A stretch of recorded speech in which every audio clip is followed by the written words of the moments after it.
Me estoy refiriendo a la llegada de Cochrane en el año 1819, cuando llega a hacer el primer bloqueo que hace al puerto del Callao, y entonces cuando se le agota el agua y se le agota el alimento, por indicaciones de Mateo Silva, va a dirigirse al puerto de Huacho a cargar víveres, y de eso ya se celebró 200 años en Huacho hace algunos meses, ¿no? Y a los días siguientes, el día 5 de abril, se va a dirigir a Supe, y en Supe va a haber una proclama que es considerada la primera proclama de la independencia en la etapa, en el preludio de la etapa sanmartiniana, porque San Martín todavía no ha llegado. Sin embargo, San Martín es el que está enviando a la expedición libertadora, a Cochrane, ¿no? Que a veces está mal llamada porque dice la primera proclamación de la independencia del Perú, cosa que no es correcto, ¿no? Es simplemente el pueblo que proclama su independencia, ¿no? El 5 de abril de 1819. Entonces, como ya les mencionaba, nuestro interés no ha sido solamente relatar los hechos, que seguramente muchos los conocen, pero que siempre es necesario recalcarlos, porque como ya he dicho en otra oportunidad, en el norte chico, en particular en Huacho, Barranca, no hemos dado ese salto todavía a la historia científica, por así decirlo, ¿no? Aún todavía estamos ahí debatiendo sobre una historia positivista, estamos debatiendo sobre el uso de la memoria de la historia oral, ¿no? Cuando hay muchas fuentes documentales que estamos dejando pasar de lado, ¿no? Entonces, pensando yo, ubicándome en mi espacio, siempre es necesario recalcar el aspecto positivista para poder hacer una introducción al tema que nos interesa. ¿Quién relata los hechos? El que mejor lo relata pues, es el mismo virrey en sus mal llamadas memorias, en su diario de gobierno, ¿no? Él menciona que fueron los vecinos del pueblo de Supe que se juntaron en cabildo, ¿no? Desconociendo el cabildo oficial y proclamaron su independencia, ¿no? Otros que participaron también en el hecho está William Mendes Stevenson, que también participó, también en sus memorias está el recuerdo. Y menciona quiénes eran los jefes, ¿no? Pero el que más detalla es el mismo virrey, ¿no? Y ahí menciona que los que participaron de esa proclama son Andrés de los Reyes, Cayetano Requena, Juan Franco, Luis el Inglés, que es William Mendes Stevenson, Doroteo de los Santos, Juan Fonseca y Manuel Fonseca, Manuel Villanueva y otros más, ¿no? El Samuel Luis Rico, por ejemplo. Entonces, ahí se detalla quiénes son los que participan. Eso ya lo sabemos, ¿no? Lo sabemos más o menos desde cuando se publicó las memorias de Pezuela en el año 1947, ¿no? Cobra pues un nuevo... revive este hecho que estaba prácticamente olvidado, ¿no? Y a raíz de eso se han ido construyendo, más que historias, se han ido construyendo memorias, ¿no? Memorias que en muchos casos distorsionan el contenido del hecho histórico real, ¿no? Pezuela. Entonces, para ubicarnos, Supe está al norte de Huacho, es un puerto también, no tan bueno como el de Huacho, porque si vemos los derroteros de los marinos del siglo XVIII, ¿no? Obviamente que el puerto de Huacho es el mejor considerado por la profundidad que tiene el puerto, lo que permite que los barcos puedan acercarse más al litoral y además de tener agua y alimentos de una manera muy accesible porque está ahí mismo los Puquiales, ¿no? Es el mejor puerto de la zona, a diferencia de otros puertos que tenían menos profundidad o que el fondadero estaba más alejado, ¿no? Además, Huacho, y en particular, ha sido parte del circuito comercial colonial, ¿no? Las diferentes embarcaciones, sobre todo el cabotaje, iban desde los puertos intermedios hasta el norte, ¿no? Con Trujillo, con Lambayeque, y por eso también la presencia de mucha gente migrante que se radica en Huacho, ¿no? Además, el puerto de Huacho tiene pues, una amplia, ¿cómo se llama? Demostración de fuentes documentales de que ha participado del comercio intercolonial, ¿no? Que el producto de la sal y el azúcar del valle básicamente salía pues, hasta Valparaíso, Buenos Aires, Panamá, ¿no? Entonces, no era un puerto desconocido, al contrario, era un puerto de tránsito regular, ¿no? Muchas haciendas estaban en los tres valles que componían la provincia de Chancay, el valle de Chancay, el valle de Huelva y el valle de Barranca, pero no todas se dedicaban a la producción de azúcar, ¿no? Eran pocas las que se dedicaban a la producción de azúcar. Básicamente las que se dedicaban a la producción de azúcar eran las que estaban en el valle de Huaura, ¿no? Ingenio, Vilcahuaura, Maya, ¿no? Desde ahí salía el azúcar a Chile, a Valparaíso, ¿no? En Chancay había solamente dos haciendas que se dedicaban al azúcar, que era la hacienda de Palpa y la hacienda de La Huaca, pero básicamente su producción era para Lima, no era para exportación. Y en Supe había solamente una hacienda que se dedicaba a la exportación de azúcar, que era la hacienda de San Agustín, ¿no? de la Orden de San Agustín, que estaba arrendada. Era la única que se dedicaba a la producción de azúcar. O sea, no todas las haciendas eran azucareras. Por el contrario, si nosotros vemos la producción a la que se dedicaba las haciendas de Valle de Chancay en particular, tenemos que todas dicen pan llevar, ¿no? Básicamente la producción de maíz, ¿no? Que era la principal producción. Entonces, ya en un trabajo anterior que he podido presentar hace ya varios años y que ya fue publicado, hago un análisis más o menos de cuál era la economía a la que se dedicaba la provincia de Chancay, ¿no? Y tenemos que, como ya les mencioné, solamente algunas haciendas eran las exportadoras de azúcar, la exportación de sal también. Sin embargo, lo que el informe económico de 1808 menciona y detalla y precisa y de alguna manera resalta es que la provincia es activa solamente en ganados.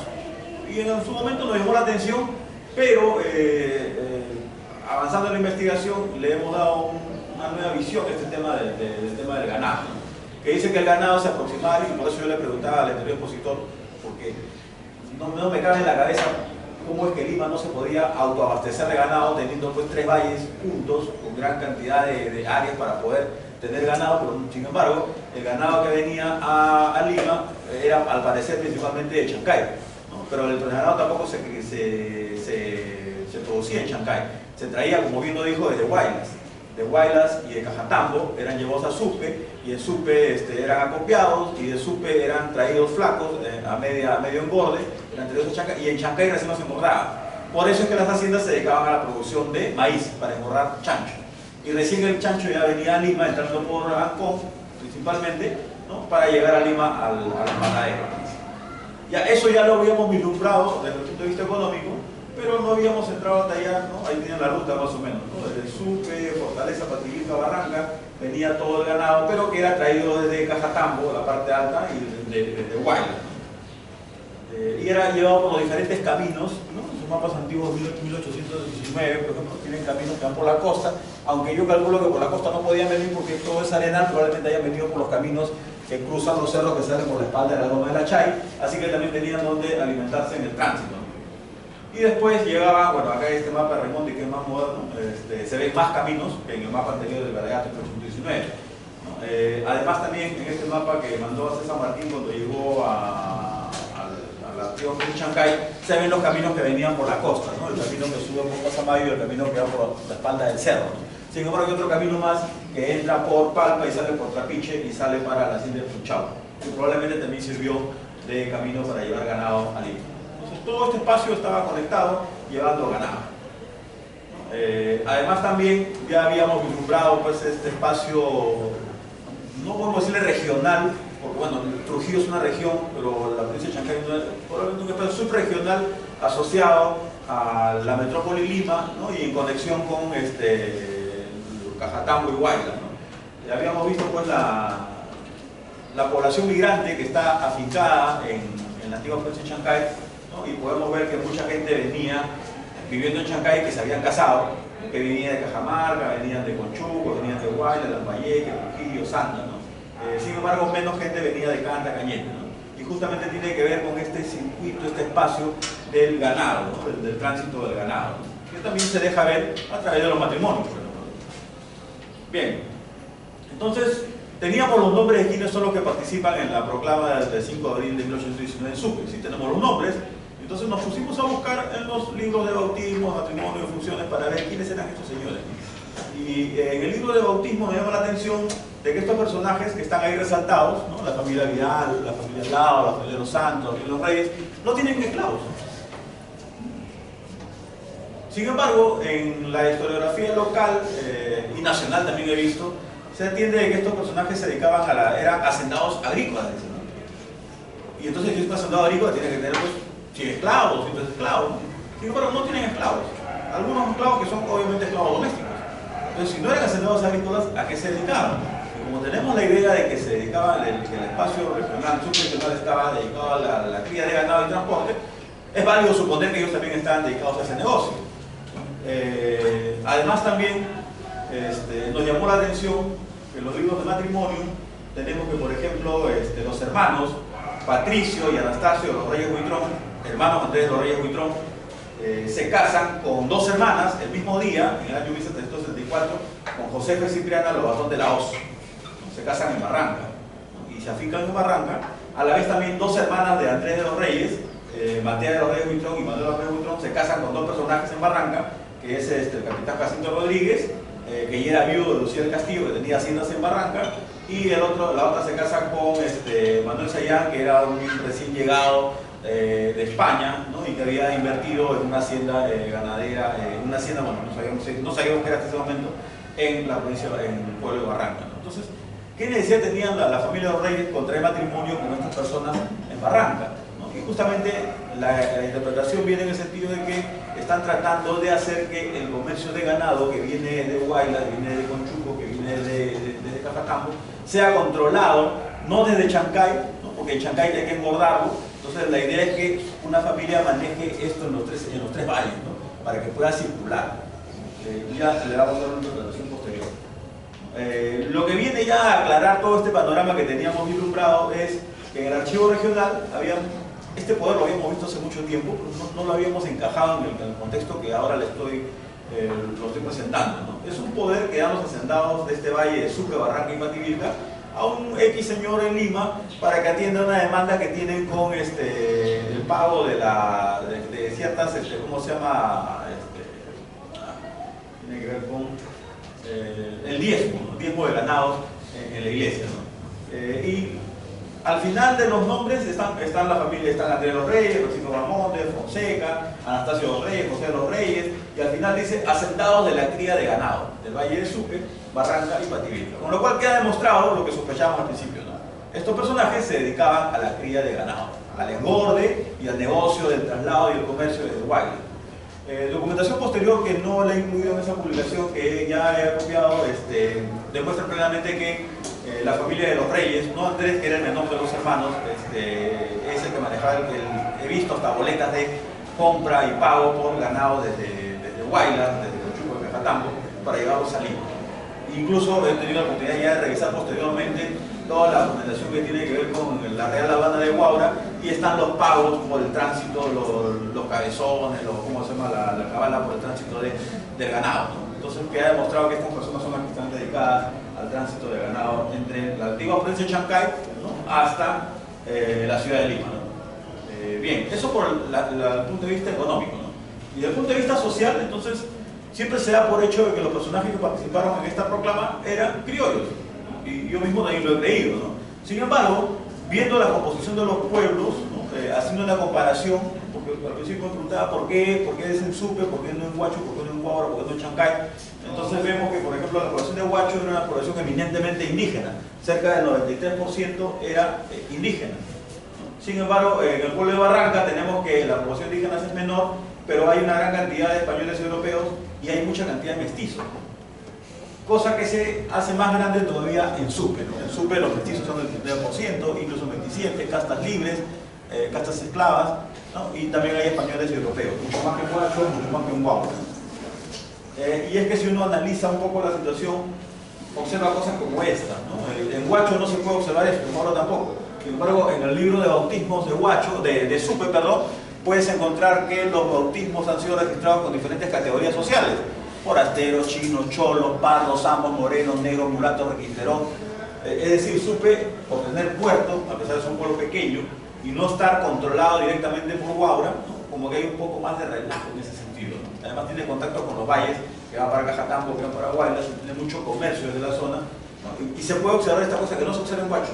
En Huacho tú son o indios originarios o indios forasteros, ¿no? Y zambos y unos cuantitos esclavos. En Huaura son esclavos o son españoles. No encuentras casi indígenas. Entonces, esa observación nos permite ver que el porcentaje de mestizos era muy importante en Sucre, por lo menos, ¿no? Y bueno, además, revisando ya la documentación más detallada, encontramos que, por ejemplo, el sacerdote Cayetano Requena, dos de sus hermanos son registrados como mestizos. Sin embargo, los otros dos hermanos son registrados como criollos. Entonces, en realidad, si uno observa, las familias son mestizas, pero claro, como son blancos pasan a criollados, ¿no? Pero son las familias mestizas. Lo mismo pasa con otros personajes que en varios bautismos los hijos aparecen como españoles, en algunos aparecen como criollos, como mestizos, perdón. En realidad son mestizos muchos de ellos, ¿no? Entonces son parte de este gran porcentaje. Y es importante ver que este grupo mestizo es importante y los pardos libres también, porque si tienes una población mestiza y una población pardo que no tienen tierra porque no son indígenas o no son asentados porque no son blancos, entonces tienen que dedicarse a algo. ¿Y a qué se dedican? Principalmente pues al comercio de ganado probablemente, ¿no?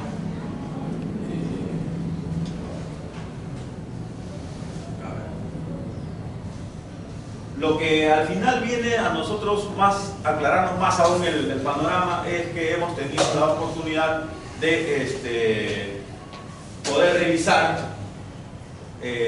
las declaraciones de José García, ¿no? Que es un espía de San Martín que es capturado en febrero de 1821, y él empieza a delatar a todos los que él tomó contacto cuando estuvo en Lima después de haber desembarcado en Ancón en febrero de 1819, ¿no? Y entonces, y ahí nos menciona que él se pone en contacto con Ribagüero. Además, que en la casa de Ribagüero se presenta uno de los Arandas, que también está mencionado, bueno, la familia directa que está mencionada en la proclama de Sucre, y se presenta un Fonseca, que vive en la entrada de Lima, que es lo que hoy día es la avenida Tarapacá, si mal no me equivoco, que antes era la calle Malambo, ¿no?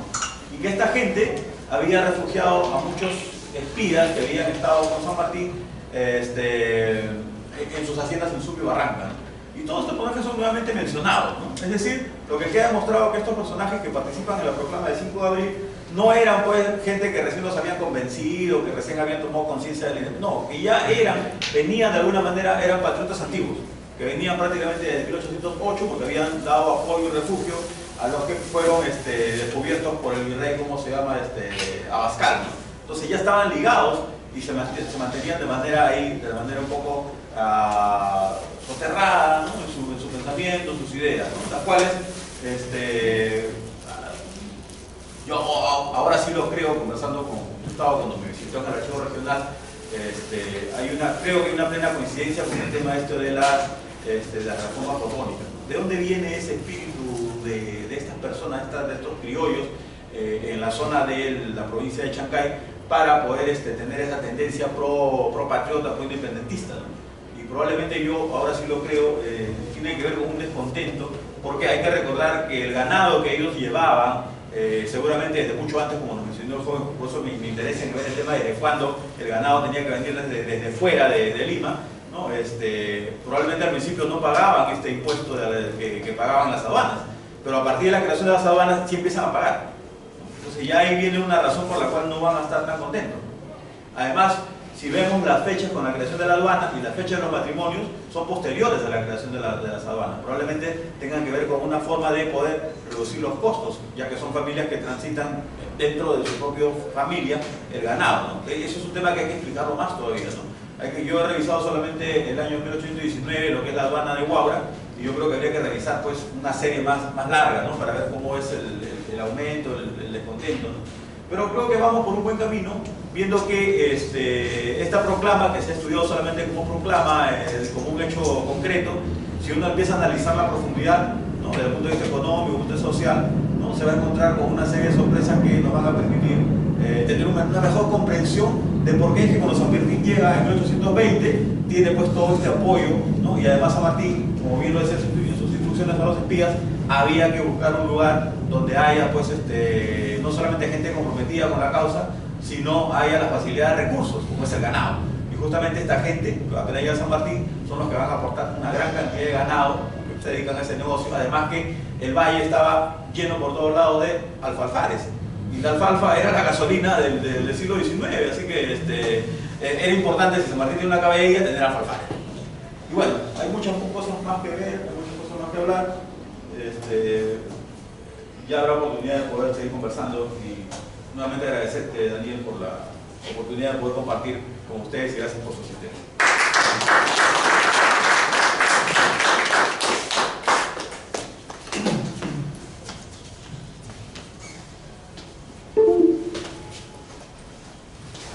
Agradecer solamente por el corto tiempo, solamente damos para dos preguntas. ¿Hay alguien que se pregunta? El señor de fondo. Sí, primero felicitar a Luis, a Nelson y a Elizabeth. Muy importantes sus intervenciones. Un pequeño comentario, tal vez luego una pregunta. Quisiera partir de dos conceptos, el concepto de aislamiento y observatorio.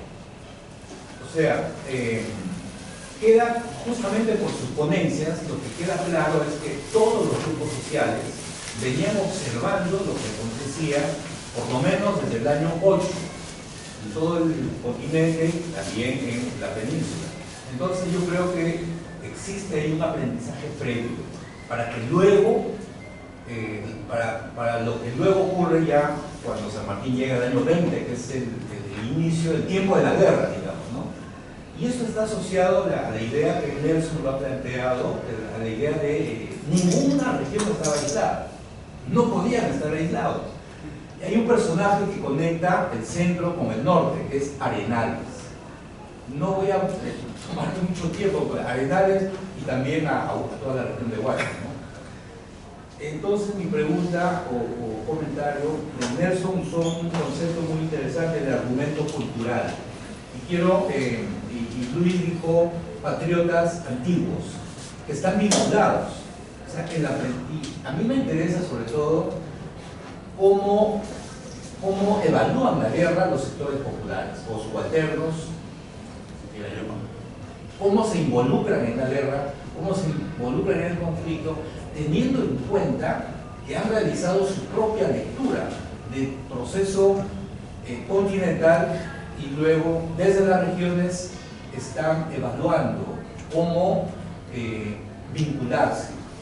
Para el caso del norte, por ejemplo, el profesor Valdemar Espinosa tiene un estudio muy interesante donde menciona cómo la región, lo que es Huaraz, Ancash, literalmente se rebelan contra Torrecable o el gobierno patriota en Trujillo. O sea, ahí tenemos claramente que hay otra agenda, otros intereses. Y ya para terminar, Ribabuelo y las milicias, ¿no? Que es lo que ha mencionado Elizabeth. Para el año 23, estas milicias civiles ya armadas en la Sierra Central y en todo el corredor andino que une La Libertad con lo que hoy es Junín, etc., ya tienen 3 años de experiencia de combate y justamente por efecto de la guerra civil y por la ausencia de un centro político, porque tenemos a Bolívar, tenemos a Ribabuelo y tenemos a Tagle, han cobrado una autonomía que me parece que fue leída como peligrosa por la Serna y por Bolívar. En ese contexto, el imperativo de la Serna y Bolívar era deshacerse de Ribabuelo. Y hay una reunión interesante con el Padre Pío en noviembre del año 23 en Yauli, que es un lugar estratégico, se reúnen los comandantes de guerrillas más importantes. ¿Qué conversan? Lo que tenemos es el registro de esa reunión. Eso es en noviembre. Como sabemos, en diciembre, Gutiérrez de la Fuente captura a Ribabuelo y ya luego sabemos lo que pasa, ¿no? Entonces la pregunta sería, ¿es posible hablar no de una agenda estructurada de los sectores subalternos, sino que por efecto de la propia dinámica de la guerra se va construyendo, digamos, un nuevo escenario, una nueva tendencia que fue interrumpida y que se manifiesta en una serie de documentos donde se pone énfasis en lo que ha mencionado Elizabeth hace un momento, ¿no? La presencia de agendas muy locales, muy locales. Bueno, dejo ahí la pregunta de la intervención. Gracias. El siguiente. No, que hagan las preguntas, son dos y luego responden ustedes. A ver, ¿qué tan bueno fue separarse de España? ¿Qué tan bueno fue, en qué tanto nos benefició la independencia? Si al final hubo desigualdades, y hasta ahora existen. Siempre se nos ha vendido, se nos ha mostrado que la independencia ha sido más algo como un acto épico de libertad contra la colonia, y sin embargo los hechos, ¿qué nos dicen? En el libro de Alberto Tauro del Pino, Historia de la República, si no me equivoco exactamente el nombre del libro, él nos muestra, nos cuenta que los que firmaron el Acta de Independencia, como debería haber sido, no fue, porque simplemente lo firmaron un grupo pequeño, esas familias criollas, junto con San Martín. Ellos fueron los que firmaron el Acta de Independencia, no fueron representantes de los pueblos indígenas, no fueron de esas clases sociales marginadas, no, fueron esos grupos dominantes. Y también según Alberto Flores Galindo, en su libro de Aristocracia y Plebe, nos muestra que las haciendas de la colonia eran más pequeñas que las haciendas en la República. ¿Qué significa? Que les quitaron más tierras a esas comunidades nativas, a los indígenas que tenían sus tierras, les quitaron, se adueñaron de ellos. Y encima vino Leguía, si no me equivoco, argumentando, diciendo que los que tengan papeles de propiedad que tengan que ver con la colonia ya no tendrían validez, si no me equivoco fue su gobierno. O sea, a lo que quiero llegar, ¿qué tanto nos ha beneficiado liberarnos de España? ¿Qué tanto? Yo no estoy defendiendo la colonia ni nada de eso. A lo que me refiero es si ha cambiado en algo nuestra sociedad, nuestra coyuntura. Esa es mi pregunta. Sí, pueden responder. Bueno, el tema agradezco a Gustavo, ¿no?, por los comentarios y el tema precisamente de Ribagüero y las milicias, que es una cosa que sé que tú estás trabajando y que nos has dado bastantes luces, ¿no? Pero sí me parece que lo que tú dices, no hay un proyecto consolidado, no hay una dinámica estructurada. Lo que hay es que se va construyendo, ¿no?, en el camino y precisamente estos momentos como hitos importantes en donde los líderes, vamos a decir, más fuertes, se hacen presentes en los puntos clave, pues contribuyen a esa efervescencia política y a un sentido de reivindicaciones por una mirada desde la perspectiva regional y capitalina, o sea, mirándolo a distancia. Entonces, lo que yo veía, por ejemplo, en los hitos importantes como las Cortes de Cádiz o como el propio año 1823, es la presencia de que se trata como de aprovechar esas oportunidades políticas que te presentan las circunstancias para poder hacer presente los requerimientos o las solicitudes, ¿no?, o una realidad, ¿no?, una realidad local más o menos estructurada a nivel de las cabezas o a nivel de los líderes políticos locales, ¿no? El tema del tema de la presencia de los sectores populares es una cosa que creo que todavía se tiene que seguir trabajando relacionado al norte, porque ya que mencionas, Valdemar Espinosa también tiene, por ejemplo, un estudio muy interesante, un artículo muy interesante sobre la independencia de Cajamarca, la programación de la independencia de Cajamarca y cómo cacique indígena Topilco se hace presente a la programación de la independencia, del lugar donde se está proclamando, que en el fondo es parte de su casa, en realidad, ¿no? Y entonces es como que la presencia de la nobleza, ¿no?, de la nobleza supuestamente andina o indígena, que también va a tener preeminencia, ¿no? Pero sí estoy de acuerdo también en que desde 1808, en concreto de 1810, más o menos de 1811, hay un aprendizaje político, ¿no? Pero es un aprendizaje político, yo creo que mayormente trabajado para las clases de privilegio, las clases nobiliarias, digamos, de una manera. Sí. Muchísimas gracias por las preguntas, paso a responderlas.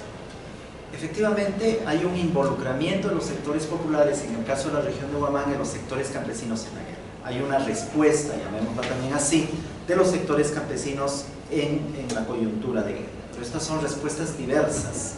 Siempre hemos pensado que las respuestas de los sectores populares tienen que ser favorables a los que vienen a liberar al país de la dominación, a la nación de la dominación. Pero no necesariamente tiene que ser así.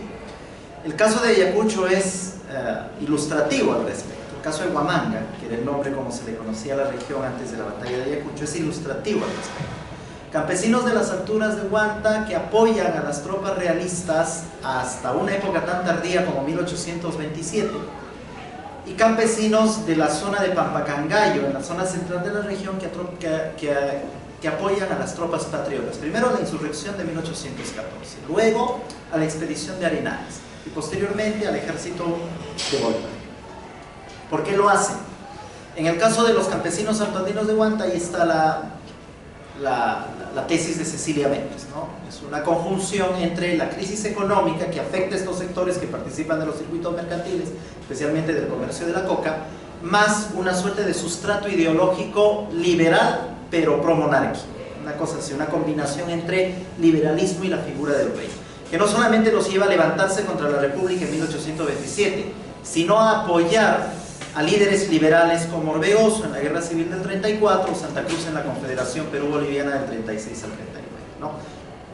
Campesinos enemigos furibundos de Gamarra. Y son ellos los que tienen que reconocer a Gamarra en 1839, cuando se firma el célebre Pacto de Guayanay. Con respecto a los otros campesinos de Pampacangayo que apoyan a los patriotas, en primer lugar es una respuesta a la crisis económica que también se genera en esta parte de la región, especialmente desde el periodo de las reformas borbónicas. Mientras que en Huanta la crisis es ocasionada por la coyuntura de la independencia, en esta parte de la región la crisis viene desde el periodo de las reformas borbónicas, y todo esto genera una movilización social descendente, no solamente entre población indígena y mestiza, sino también entre españoles que se han ubicado en la zona y que participan del comercio de ganado. Precisamente el circuito mercantil del ganado va a ser seriamente afectada por las reformas borbónicas. En segundo lugar, señala José Luis Sigue, es la promesa de la eliminación del tributo que las tropas de Arenales hacen cuando ocurre la expedición de 1820 que recorre la Sierra Centro-Sur y la Sierra Central. Pero no es solamente eso, digamos, si decimos que estos campesinos apoyan a los patriotas porque les prometen la eliminación del tributo, haríamos una suerte de interpretación muy espasmódica. Hay otro aspecto que me parece importante, que es el asunto de poder, y esto lo conecto con la segunda pregunta. La expedición libertadora y la independencia genera espacios de poder y genera entre estos sectores campesinos manejo de poder. Cuando pasa la expedición de Arenales, estos campesinos morochucos que apoyan a Arenales nominan a sus autoridades en reemplazo de las autoridades nominadas por las reformas borbónicas. Nominan a sus propias autoridades, y estas autoridades se van a quedar hasta 1822, hasta 1823, es decir, cuando bajan las tropas de Canterac y eliminan a todos estos rebeldes, hasta 1825, cuando Bolívar definitivamente coloque las primeras autoridades republicanas. En algunos espacios como en Parinacochas hasta finalizar la década de 1820, junto con autoridades que provienen todavía del antiguo sistema colonial. Entonces genera una suerte de espacio de poder, los empoderan. Estos campesinos de Cangallo van a estar constantemente exigiendo y obteniendo del Estado republicano la eliminación del tributo, la eliminación de la contribución. ¿Por qué? Porque se presentan como los patriotas defensores de la nación, y Cangallo como el pueblo heroico que fue incinerado 2 veces por el ejército realista. Ahora los cangallinos dicen que fueron el primer pueblo en toda América que proclamó la independencia en 1814. Ese es otro. Yo les dije que no, y la última vez que subí en Cangallo casi me lincharon. Pero esa es otra historia. Entonces hay una suerte de empoderamiento, y precisamente la independencia genera eso en ellos. En el caso de los campesinos de Huanta, igualito, pese a que estos apoyaron a las tropas realistas, hay una suerte de empoderamiento, y eso es lo que la independencia genera en ellos. Es cierto, ellos no firmaron ningún acta de proclamación de una independencia, pero la independencia les genera empoderamiento. En segundo lugar, efectivamente hay muchos historiadores que dicen que después de la independencia los hacendados, y especialmente después de la eliminación del tributo en 1854, digamos, repitiendo esta idea del pacto tributario de Tristan-Plat, los hacendados, los criollos invadieron las tierras de las comunidades. Falso, no son las tierras de comunidades las que se invaden. ¿Quién va a invadir las tierras de comunidades? Esa es usurpación. En un 2x3 esa persona es completamente desalojado, exterminado, hecho puré. Las tierras que se invaden y que están en litigio con los campesinos son las tierras realengas, que son posesionadas por los campesinos en dos coyunturas. Primero, durante la época de las reformas borbónicas, porque hay un propósito de los reyes borbónicos de hacer una suerte de reforma agraria. Lo hacen con las propiedades de manos muertas, lo intentan hacer con las propiedades de las corporaciones y de las comunidades. Digamos, no lo logra, pero hay una suerte, pero motivados por las reformas borbónicas, mestizos, campesinos, indígenas, criollos empiezan a posesionar y usufructuar tierras realengas que están en los límites de las tierras de las comunidades. Las tierras de las comunidades son las antiguas tierras de los repartimientos. Esa es propiedad de la comunidad, eso nadie puede usurpar. ¿Ya? Las tierras que son ocupadas y que son disputadas entre campesinos, criollos, campesinos hacendados, campesinos mestizos, son tierras realengas, que como dije hace un rato, son tierras de nadie, pero usufructuadas por todos, o intentadas ser usufructuadas por todos. Entonces, esas son las tierras que están en disputa, y precisamente en la disputa de estas tierras, para disputar estas tierras, los campesinos van al Poder Judicial, contratan al abogado, se organizan, buscan documentación, arman una justificación cultural y legal, etcétera, etcétera. Finalmente, entonces, ahí la independencia ha generado muchas cosas. La independencia ha generado muchas cosas. Yo sinceramente soy de la idea de que las desigualdades y los abismos sociales que en la actualidad existen en el país no son resultado de la independencia, sino de procesos mucho más contemporáneos. Recuerden ustedes que ha corrido, como se dice, bastante agua debajo del puente. Y en tercer lugar, quiero terminar haciendo un resumen de lo que he señalado. Los historiadores consideramos que hay tres formas de articulación de las poblaciones campesinas desde la independencia para adelante, especialmente en el siglo XIX. La primera forma de articulación es la del tributo, la famosísima idea de pacto tributario de Tristan-Plat, que ha sido utilizada por Carlos Contreras para estudiar a los campesinos de la Sierra Central, por Víctor Peralta para estudiar a los campesinos de Cusco, por Christine Hunefeld para Puno, por Mauro Vega para Ayacucho, que funciona parcialmente. Primero porque no todos pagan tributos. Dije hace un rato que los pobladores de Cangallo no pagan tributos porque ellos se consideran como héroes de la independencia y el Estado les acepta. Y esto dura solamente hasta 1854, cuando parcialmente es eliminado el tributo.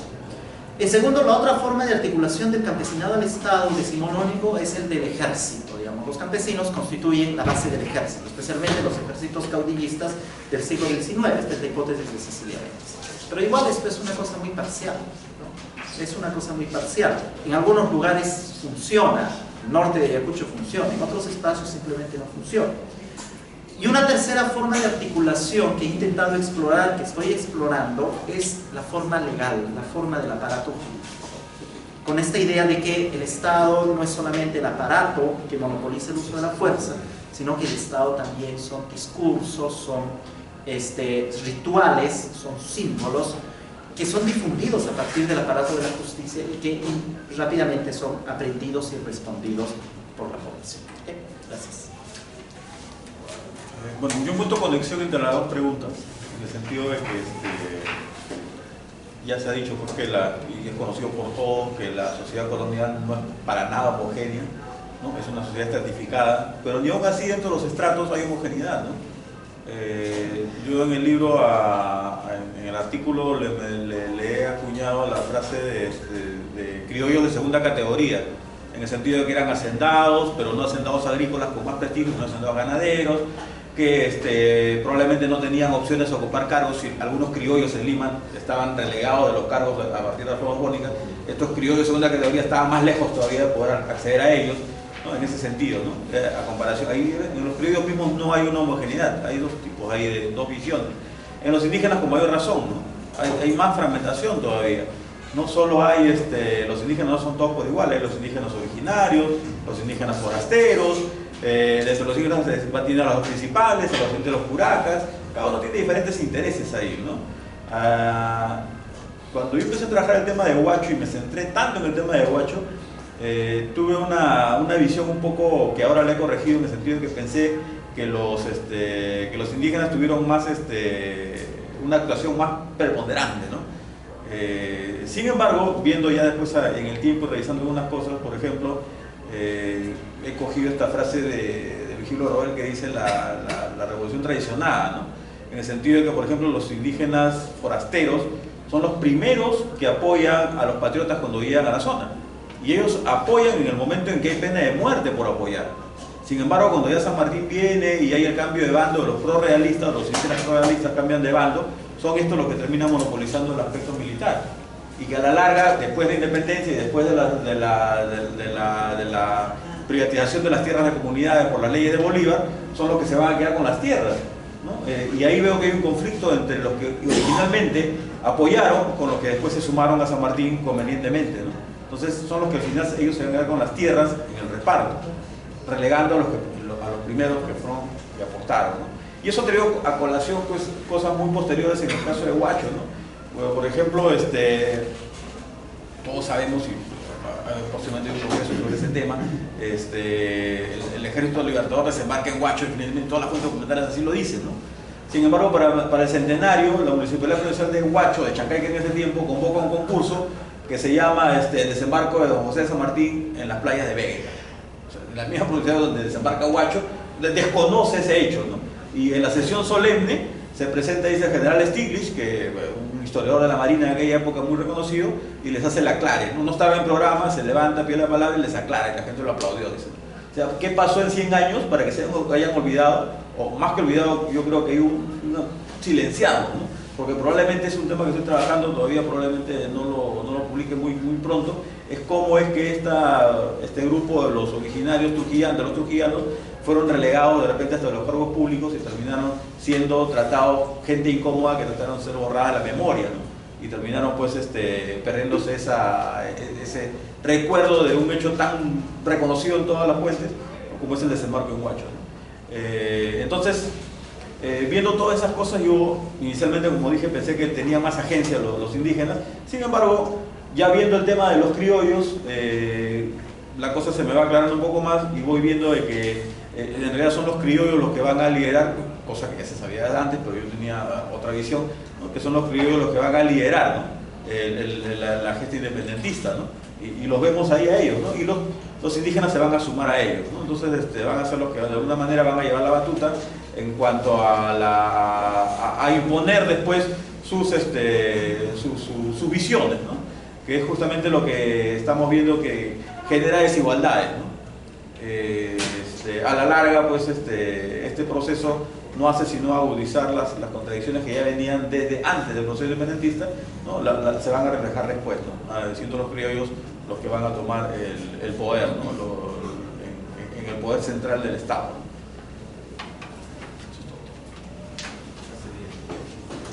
Gracias por las preguntas. Como terminamos la mesa de Historia Regional e Independencia, gracias a los ponentes y al público asistente.